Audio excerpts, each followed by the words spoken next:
Okay. I guess, and then the questions about phase 2, we have that information, and that we have to talk about at budget time, I guess. Okay, that's all. Yes, I think that John actually had questions. We were just going to comment that when we got the report, brought it forward tonight, was to get it in front of council. We realized it's a pretty comprehensive report.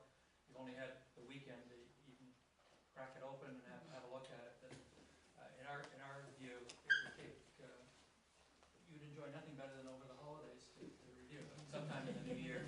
That's where the shovel comes in. Bring it back, so you can have a more comprehensive discussion on alternatives. But one of the things that was mentioned at the end of the report was about possibly booking an audience with the Minister of Natural Resources at upcoming Good Roads or OGRA conference, just to get our oar in the water, so to speak, our dredger in the water. So. That's a very good point. We will come back to that. Yes, Councilor Bonster. That's what I was going to suggest. This thing is massive. It's huge. We're looking at cleaning up decades and decades and decades of inattention to this. And quite honestly, the results are going to be minimal compared to the size of this municipality. We're talking a huge amount of money for a very small portion of the municipality. So I think we're going to have to dedicate a lot of time to this. I think we should bring in staff, for our staff, Alec, whoever, engineers, to really drill down. When I see a moderate return for $15 million, you know, we're talking risk.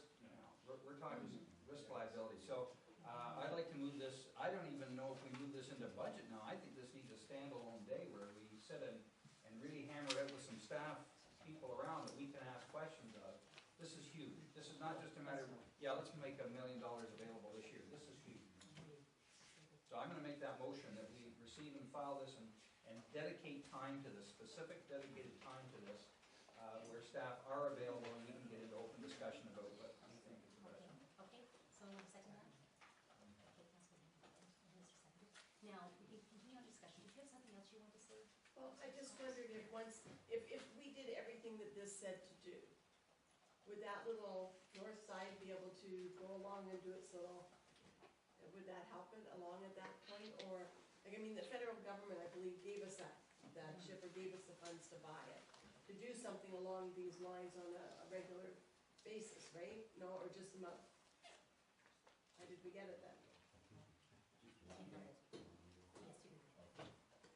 Actually, the deal was very simple. Was probably the clerk probably should answer this because she was the secretary of the committee. So maybe her fault. Want to speak up? Okay. Okay,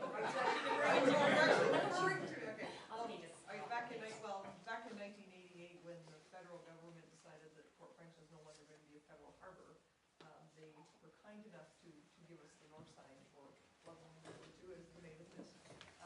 But it really is just for the river. It was not meant, it's not built, it's not stable to go up the river. It blows. It's got a center spile and it blows the same. It doesn't even sound. It just blows. okay. Very clear. Something else? I support this motion is because I think this is a really, Alec, you should be commended. Whoever you hired this time did the job. But I think one of the things that gets me is this is unbelievably huge. And I don't know, it's bigger than our budget total 5 times over. It's something where I think we could ask staff for a report back at the same time as tabling to get to the next step. I don't even know what the next step is. It is in the budget. We're in a lottery. It will be necessary. Yeah, We'll come back to that. Councilor Allen, did you want to say something? No, it is so complex, and it takes me back to the Bentley Weir issue, receiving exactly the same kinds of reports and wrestling with all of this stuff and deciding whether there is going to be a benefit or there isn't. And at least in that case, there was a strong recommendation that there would be a long-term benefit. Here, we're faced with the fact that a lot of money, little guarantee. That's good. I do have a question too, Alex. One thing I noticed in this report is that there's no mention of actually making an investment in equipment so that we could continue to do it ourselves, because if we're going to spend $1.5 million on a one-time process of hiring someone else to do it, and it's going to be back to square one basically in 2 years, is it not a place for us to consider the cost of an investment? And then, I know I recognize that there are ongoing training costs and staffing issues as well, but it may be possible to do it within the amounts that we're saying are an ongoing annual maintenance cost. So So what kind of investigation has ABCA done into that type of possibility? Not really specifically in looking at the equipment you might buy. There are other, traditionally, we've used high hose to dredge, and then you take it over to the shore, dump it off. There are other methods that they use, sand suckers. So basically, it's a floating barge that sucks sand and water and pumps it to a point where it's then deposited and left to dry out. And that technology is there. The last time when they looked at it, it was probably cheaper to have somebody that's very efficient just digging it out and doing it, which is, I think it's the economy of scale, I guess, for the amount of, even though it's a large amount of material to get the equipment mobilized and moved here, and it's all very expensive equipment, and then use it and leave, that was a more costly alternative.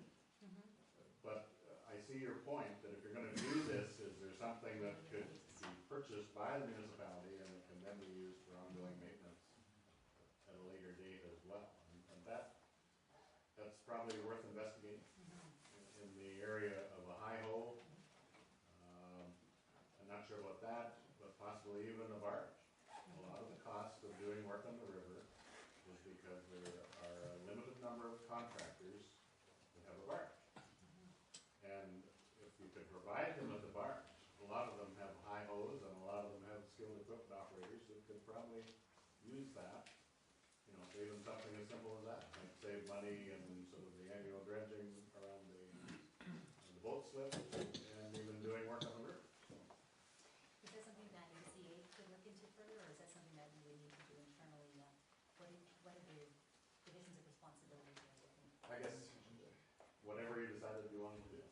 Okay. We could investigate that or work with the municipal staff to investigate it. Okay, yes, Councilor Scott. Having our own, through you to Alan, having our own equipment wouldn't change the permit process, correct? Because you still have to do it in the time frame that we're allowed to do it in. Is there a possibility that with this equipment, other municipalities along the river back? For example, we own Bra, right? We own 1/5 of it. Is there something like that that we could do with a piece of equipment that might be shared costing, so that might not be such a, I guess probably the places that you use a barge are probably Port Franks and Grenbeck and Bayfield. Beyond that, the rivers aren't deep enough, big enough that you're going to use them very much. So.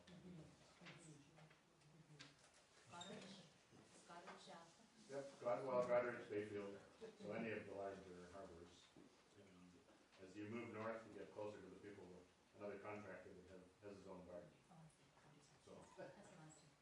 Just to move this along, I'm just thinking in terms of next steps. I can see some meetings in Port Franks and public meetings, but I'm thinking there are less costly solutions, like break walls, sandbag. I mean, if you want to live on this floodplain,